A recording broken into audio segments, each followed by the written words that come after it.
মেয়ের আবদারে আজ জীবনে প্রথমবার বানালাম ফ্রেঞ্চ ফ্রাই। কখনোই এর আগে বানাইনি, ইউটিউব দেখে শিখেছি। তো প্রথমেই 3-4টে আলু ধুয়ে জুলিয়ান করে কেটে নিয়েছি, কিন্তু একটু মোটা করে যেরকম হয়। তারপরে প্যানে গরম জল বসিয়েছি, বেশ গরম জলের মধ্যে দিয়ে দিলাম আলুগুলো। বেশিক্ষণ না, 3 থেকে 5 মিনিট সিদ্ধ করতে হবে যাতে একদম গলে না যায়।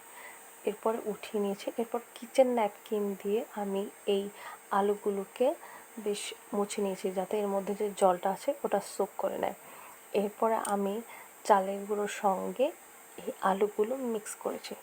এরপর কড়াইতে সাদা তেল দিয়ে আলুগুলোকে ভেজে নিয়েছি।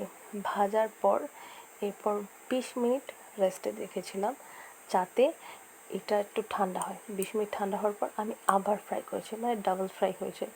আমি আবার ভেজেছি, তখন বেশ লাল লাল হয়েছে, লাল লাল এবং মুচমুচে।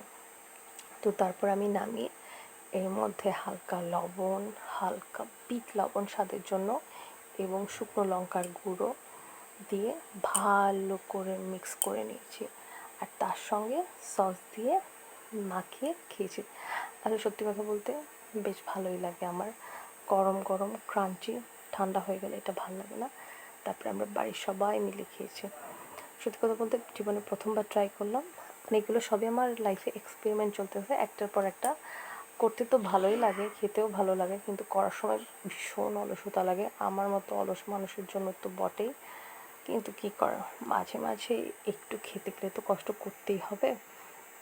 হাতের তো আর ম্যাজিক নেই যে একদম ম্যাজিক করে নিয়ে আসবো।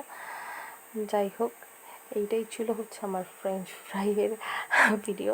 কি করবো, একা একা বসে বসে ভালো লাগে না, তো ভাবি এই ভিডিওগুলো করে রাখি।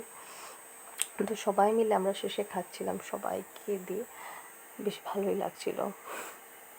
তো যাই হোক, সবাই ভালো থাকো, সুস্থ থাকো, টাটা।